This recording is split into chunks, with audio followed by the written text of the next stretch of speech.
आज मैं इस शिर्क के इस सबब को कि जो लोग फौत हो चुके हैं, चाहे वो नेक लोग हों, चाहे वो शुहदा हों या चाहे वो अंबिया हों, वो फौत हो चुके हैं।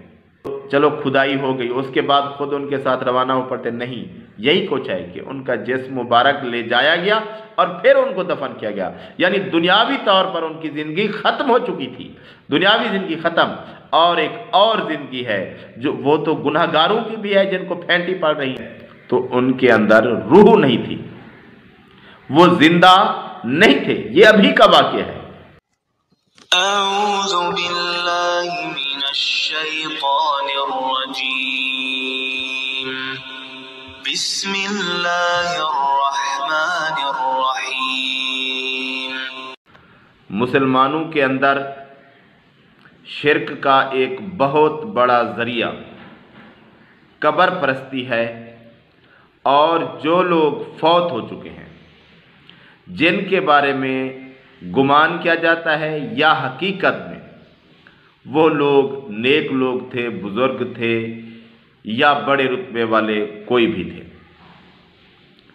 लोग उनको मदद के लिए बुलाते हैं या उनके नाम की मन्नतें मानते हैं और समझते हैं कि वो हमारी मदद को आएंगे, क्योंकि वो लोग फौत होने के बाद फिर भी ज़िंदा हैं, वो हर किसी की सुनते हैं, वो हमारी मदद को आते हैं।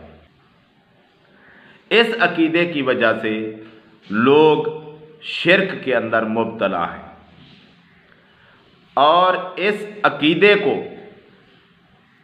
कुछ लोग बढ़ाने के लिए, जिनके पास कुछ इल्म है लेकिन उनके इल्म की जो समझ बूझ है वो सहाबा से, असलाफ से हट कर है, उनका तरीक़ाकार अलग है, तो इन लोगों की वजह से ये गुमराही शिर्क की बहुत ही ज़्यादा बढ़ रही है।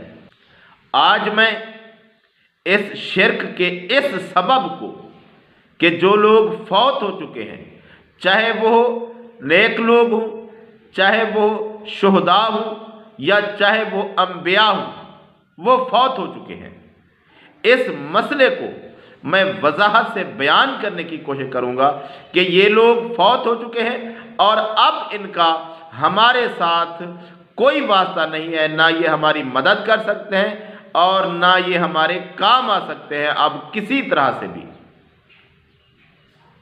तो ये मसला वजाहत से समझना ज़रूरी है कि ये लोग फौत हो चुके हैं। बेशक जो सालेह नेक लोग थे उनकी अल्लाह के यहाँ बहुत कद्र व मंज़लत है, और उनमें से सहाबा और सहाबा में से शुहदा और सबसे बढ़कर अंबिया, इनकी अल्लाह ताला के यहाँ बहुत ही बड़ी कद्र व मंज़लत है। लेकिन हमारे लिए इनकी तरफ से जो चीज़ है वो इनका पहुँचाया हुआ इल्म है और उनका तरीक़ा कार है।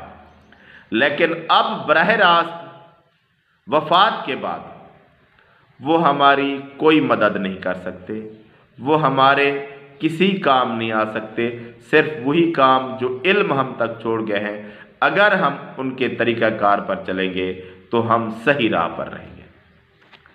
तो जो लोग खुद शिर्क के अंदर मुब्तला हैं या लोगों को ये राह दिखाते हैं, उनके लिए उनके ख़याल के अंदर कुरान मजीद में और अहदीस में दलैल मौजूद है।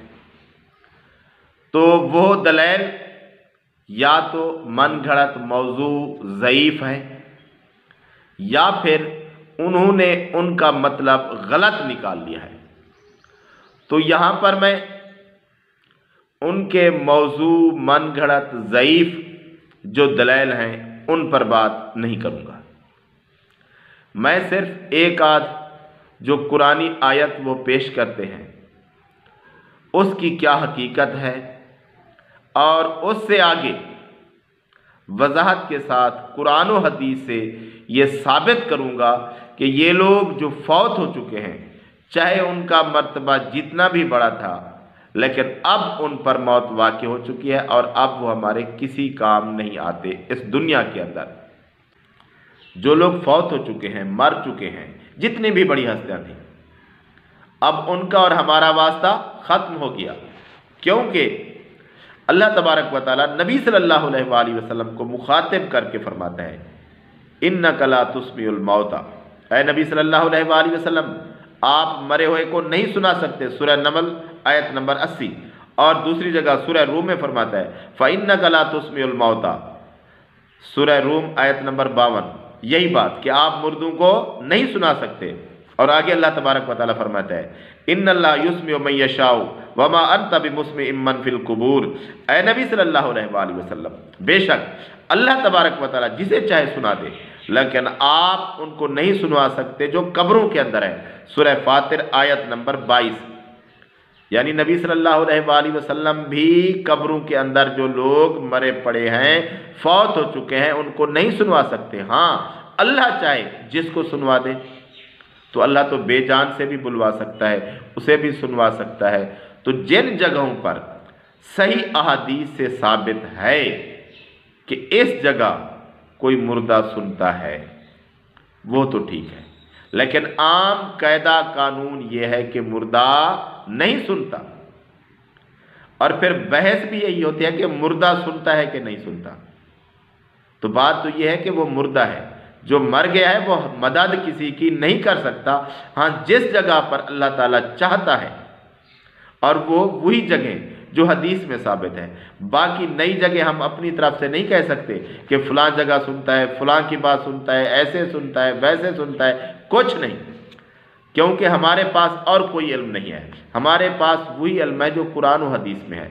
तो नबी सल्लल्लाहु अलैहि वसल्लम ने जिस जगह पर फरमाया कि मुर्दे ने इस जगह सुना तो सुना, उसके बाद मुर्दे हकीकत में नहीं सुनते।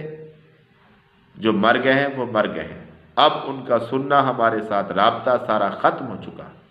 और रह गई उनकी ज़िंदगी, तो वो जो हमारे और उनके दरमियान बरज़ख है, कब्र की ज़िंदगी है, वो एक अलग मसला है, अलग ज़िंदगी है।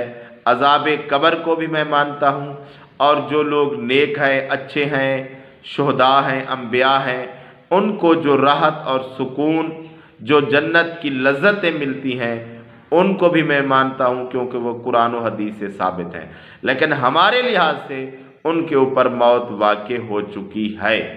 तो उन दलाइल में से जो लोग ये देते हैं, सबसे बड़ी दलील यही होती है कि कुरान मजीद के अंदर अल्लाह तबारक व तआला फरमाता है वला तहसबन्नल्लज़ीना कुतिलू फ़ी सबीलिल्लाह अमवातम बल अहयाउन इंदा रब्बिहिम युरज़क़ून। जो लोग अल्लाह की राह में कत्ल हो चुके हैं, उनको मुर्दा न समझो, बल्कि वो जिंदा हैं और अपने रब के पास वो रिज़्क़ दिए जाते हैं। तो ये आयत सूरह आले इमरान के अंदर 169 नंबर पर है, और इसी तरह मिलते जुलते मजमून की आयत सूरह बकरा के अंदर 154 नंबर पर भी मौजूद है।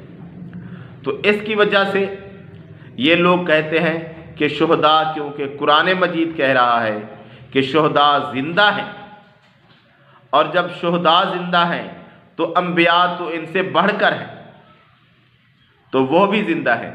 जब ये दोनों जिंदा हैं तो फिर ये हमारी मदद भी कर सकते हैं, हमारे काम भी आ सकते हैं, हमारी फरियाद भी सुनते हैं। तो इस वजह से ये लोग शिर्क के अंदर मुब्तला होते हैं। तो इस बीमारी से, शिर्क की बीमारी से बचने के लिए पहले यही बात समझनी है कि ये लोग, इनकी एक अलग ज़िंदगी जो है वो तो सबकी है, गुनाहगारों की भी है। हाँ, गुनाहगारों को सज़ा मिल रही है और नेकोकारों को उनकी नेकियों की जज़ा मिल रही है, लेकिन हमारे लिहाज से जो उनकी ज़िंदगी है वो ख़त्म हो चुकी है। उनकी ये दुनिया वाली ज़िंदगी ख़त्म हो चुकी है, और जो बाकी वो उनकी ज़िंदगी है, कब्र की है, वो एक हमारे और उनके दरमियान बरज़ख है, पर्दा है, आड़ है, हमारे लिहाज से वो ख़त्म हो चुके हैं।